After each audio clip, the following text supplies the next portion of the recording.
Welcome back. Let's continue our discussion on subdivision surfaces from where we left off in the previous video. This brings us to another point in organic modeling that I wanted to bring up. If you look at the model here near where we've started the second cut, you'll notice that the geometry we've added to create the lip bulge has redirected the face loop to the right of the jawbone area to turn and continue out along the lip. This is because of the 5-pole that I created at this corner. A 5-pole is where 5 edges come together into a single vertex. The important thing to remember here is that 5 poles always change the direction of a loop. Also important is that in creating the 5-pole, I also created a 3-pole over here. What is interesting to note about a 3-pole is that each of the edges pull on the resulting geometry, which makes it so that a 3-pole cannot be used to create a straight edge flow, as it will bump inward at the point of the 3-pole. For this 3-pole, that is the desired result, as we are changing the flow of the face loop, but in these other two areas, the combination of 5 and 3-pole are caused by 5-sided polygons, left in our mesh from adding the eye socket. And you can see the undesirable effect to the edge flow caused by the 3-pole at the top of the lip here.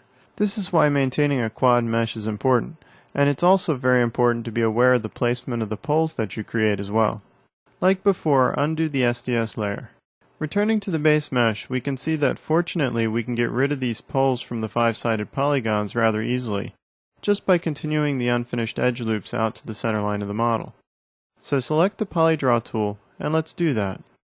Take this loop on the lip around into the top of the mouth.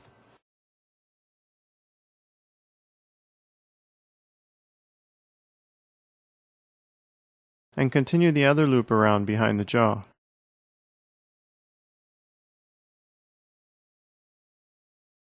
After exiting out of Mesh Edit mode and re-adding the layer of SDS, we can see that this has cleaned up our geometry quite a bit.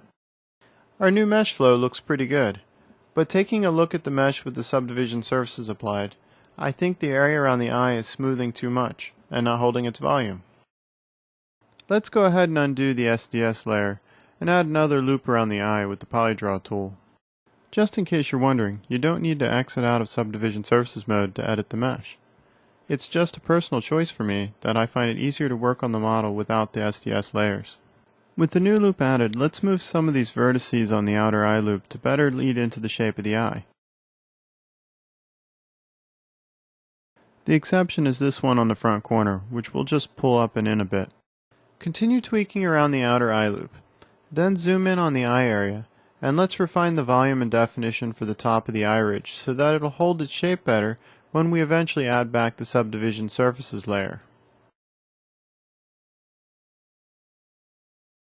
Work your way around the back of the eye, tweaking as needed, pulling in vertices to help shape the flow into the indentation behind the eye.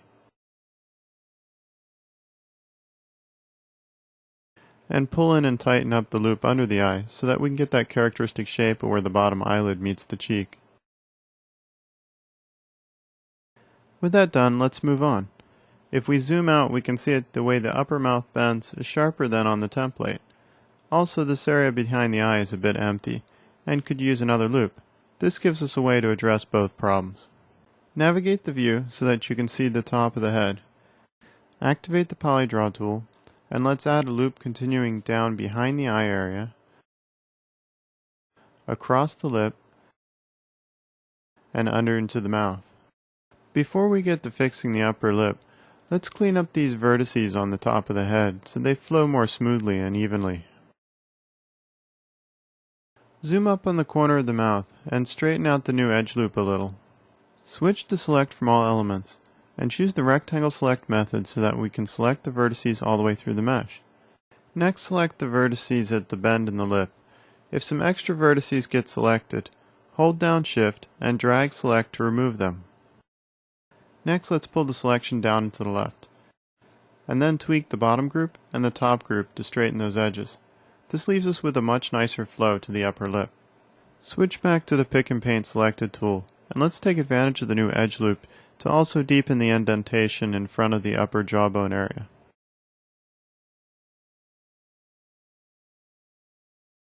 Moving to the side view, we can see that this loop needs to be pulled more snug up against the jawbone to better define it.